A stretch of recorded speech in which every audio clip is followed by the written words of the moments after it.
Howdy folks, hope you're all having a good one, and welcome back to World of Warships with Rear Admiral Jingles, where today we're being treated to a clan battle here on the Trident map. It's domination mode between the VF-119 and the ADS clans. Clan battle, which is of course the reason why there are only 7 ships per side. We're going to be observing today's shenanigans from the perspective of Acro Murnax. We're just going to call him Acro so I don't have to attempt to say that again. As you can probably already tell, Acro is in the Akazuki. No, not this Akazuki, that's my Akazuki. The other Akazuki, the Japanese Tier 8 gunboat destroyer. Acro's team have a plan. You could in fact say they are a clan with a plan, and it's not a bad plan. Their strategy is to have their tanky Tier 9 battleship, the Flanders, go to the centre at Cap Circle Bravo and soak damage, while 3 hard-hitting cruisers, the Atago, the Cross of Dawn and the Alaska, give direct fire support. They're then going to have a kiting force to just hold the other flank, with Acro himself, the sole destroyer, doing high explosive spam, with big damage support coming from the other hard-hitting heavy cruiser, the Aegir. It's not a bad plan. And if you're taking part in a clan battle where you actually have the opportunity to formulate a plan with the rest of your teammates before you get into the battle, it's a very good idea to make a plan before you get into the battle. The problem, of course, is that, well, they do say no plan survives contact with the enemy, and that's not 100% true. Sometimes the plan does survive contact with the enemy. More often than not it doesn't, because, well, the enemy have this really annoying habit of sometimes doing things that you haven't planned for.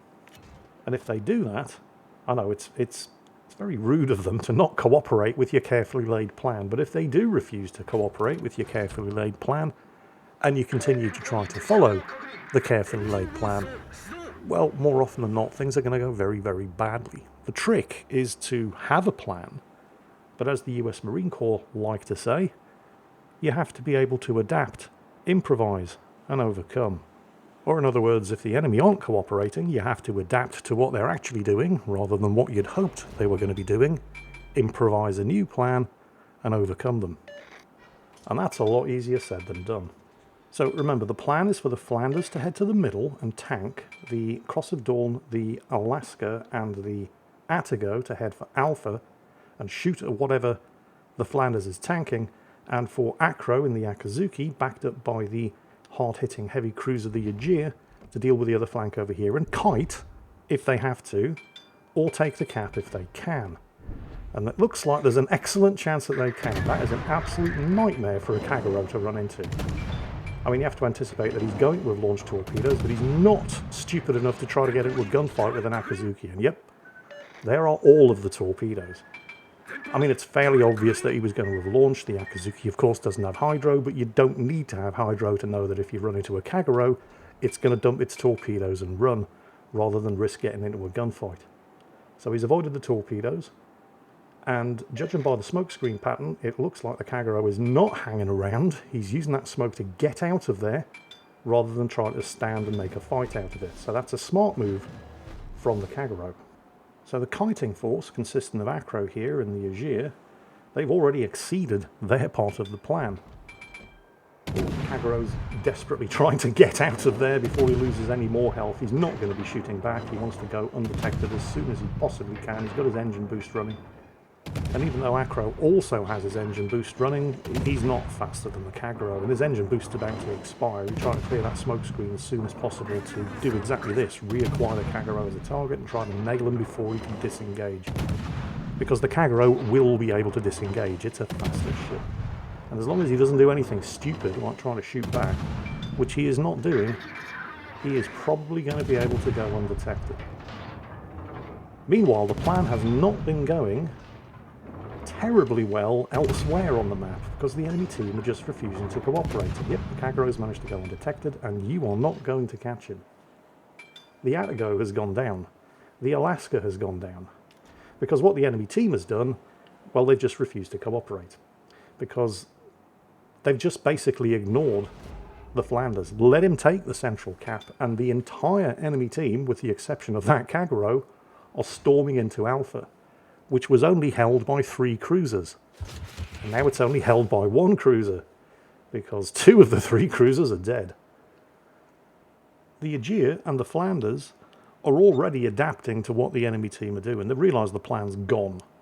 The Aegir is already halfway across the map, rushing over to Alpha. The Flanders has pulled a sharp right turn, and he's busting in there as well.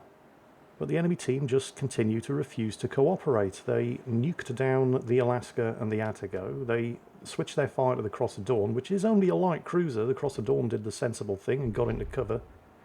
At which point the enemy team immediately switched their fire to the Flanders. He just turned up a day late and $1 short, but as fast as he possibly could, and now he's getting nuked down as well. The Cross of Dawn is waiting. The Flanders is gone. They're now outnumbered 2 to 1. The Cross of Dawn was waiting for the Aegir to arrive and give him some backup, because there are a number of low health enemies they could dispose of. But the second the Cross of Dawn pokes his nose out, because he is just a light cruiser and he's on kind of low health, they immediately start focusing him. They are, of course, I mean, the Aegirs managed to nail the Pommern, and that was the enemy battleship, so it's a valuable kill. They're probably going to be focusing their fire on the Amalfi now, and it's just a question of who can trade health most efficiently. The Aegir has the Amalfi, so they're pulling it back. I mean, they're only 1 kill down. Unfortunately, Acro, because he is in the Akazuki, and he did have to stick around to chase off the Kagero and take that cap circle, and he is not a very fast destroyer, even with the engine boost running, and it is. His top speed barely exceeds 37 knots, which is, you know, kind of pedestrian by Tier 8 destroyer standards, but he's doing the best he can to get there as quickly as he can and give some of that desperately needed high explosive spam support. The Aegir is charging in, he's gotten his torpedoes away, he doesn't quite take out the Baltimore. No, his secondaries finish him. He's going for the Schroeder. It's even. The team are ahead on points because they have 2 cap circles. He's killed the Schroeder. The Aegir was on a rampage.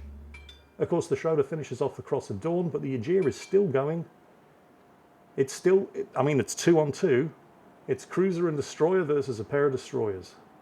Acro with the pedal to the metal there, because the Aegir, I mean, that guy is on a killing streak. But he's on very low health, and oh shit, Cossack torpedoes. Oh, he takes 1, and his damage control's on cooldown. He pops the Hydro. He knows it's too late. But hopefully the Cossack would have been inside Hydro range to at least give Acro a chance. I mean, that's why the Aegir popped the Hydro. It wasn't to save himself from the torpedo. It was already too late. He knew he was going to die. His damage control was on cooldown. The second those torpedoes caused the flood, he was dead. He popped his Hydro for Acro's benefit to try to locate the Cossack. Unfortunately, the Cossack was smart enough to not be in Hydro range, so it was a valiant attempt from the Aegir, who has played a blinder of a battle, and his actions are giving Acro here, even though he is outnumbered 2 to 1, a fighting chance.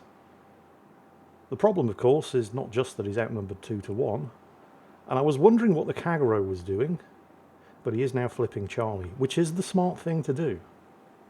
That does mean that Acro now has a one-on-one against the Cossack, if he can find him.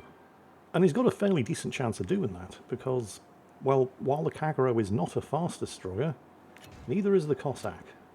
It is a stealthier destroyer, though, so the Cossack is always going to see him coming first and be able to prepare. And there he is. Now, the Cossack is a dangerous destroyer, and all other things being equal, it's never going to win a gunfight against an Akazuki if the Akazuki can bring all of its guns to bear. So why isn't Acro bringing all of his guns to bear? Well, that's because he knows that the only way the Cossack is going to win this fight is if it gets a torpedo hit. Yep, he doesn't have Hydro, so he was waiting to see the torpedoes. Now he can bring all of his guns to bear. 4 torpedoes were all he had to worry about, because the Cossack, like the Akazuki, only has 1 torpedo launcher, but unlike the Akazuki, it does not have a torpedo reload booster. Cossack now just focusing on trying to do as much damage as possible with his guns in order to give the Kagero a fighting chance. It's now a one-on-one. And we can now confirm that the Kagero, although it was fairly obvious from earlier in Cap Circle Charlie, but the Kagero is the one on the enemy team with the radio position finding skill, which you can see if you look up here. Acro is located. Now that doesn't tell the Kagero exactly where Acro is, it just points in his direction.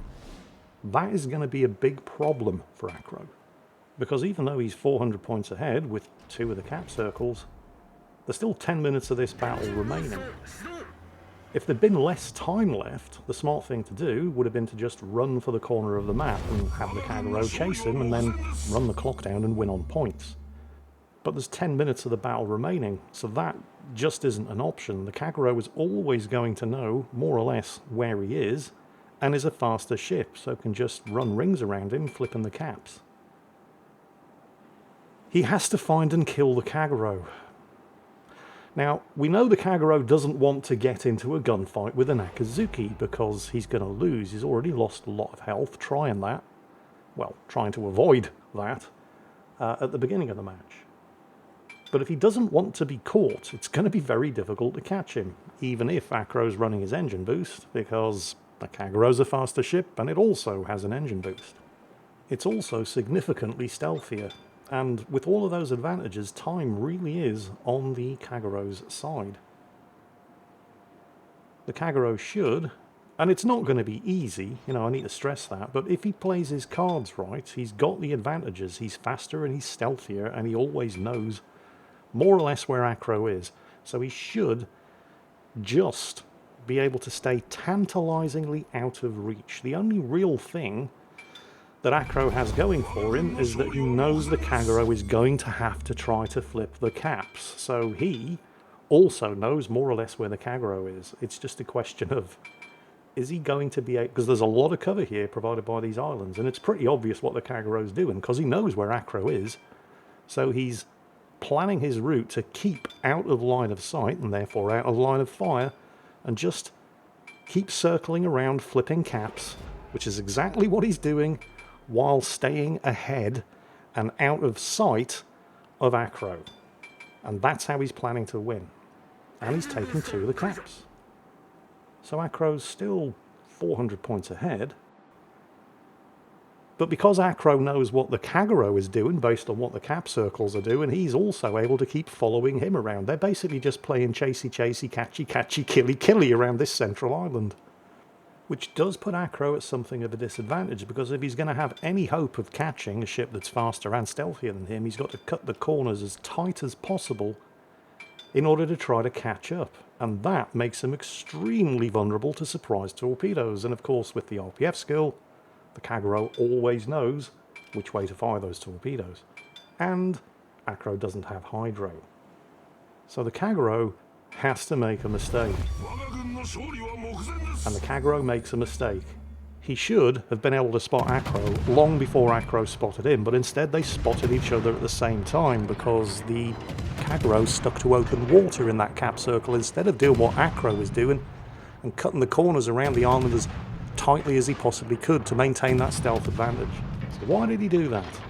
He did that for the reason why Acro was doing what he did when he first spotted the Cossack and turning nose in. He must have done that to get his torpedoes away, because he was kind of broadside on when we spotted him. So Acro, anticipating that there are going to be torpedoes incoming, manoeuvres to avoid the torpedoes, and whether or not the Kagero actually fired any, and I think he probably didn't because he would have seen them by now, is completely irrelevant because his blind fire shots found him, and that's a win. So well done to Acro for the win there. And of course, special mention to Rain 87, the captain of the Aegir, whose Herculean carrying in the middle of that battle ensured that Acro had the best possible fighting chance against those 2 enemy destroyers. And Acro certainly didn't waste the Aegir's sacrifice. So well done to everyone involved. Commiserations to the enemy team, who didn't play badly at all. Which is nice to see, because usually these battles consist of one team either steamrollering the other, or one team totally squandering a huge advantage and just throwing it all away. And that really didn't happen here. This was a close battle between 2 very good teams. And that really doesn't happen very often around here. So extremely well done to all involved. And thank you to Acro for sending this one in. Hope you all enjoyed it. And as always, take care, and I'll catch you next time.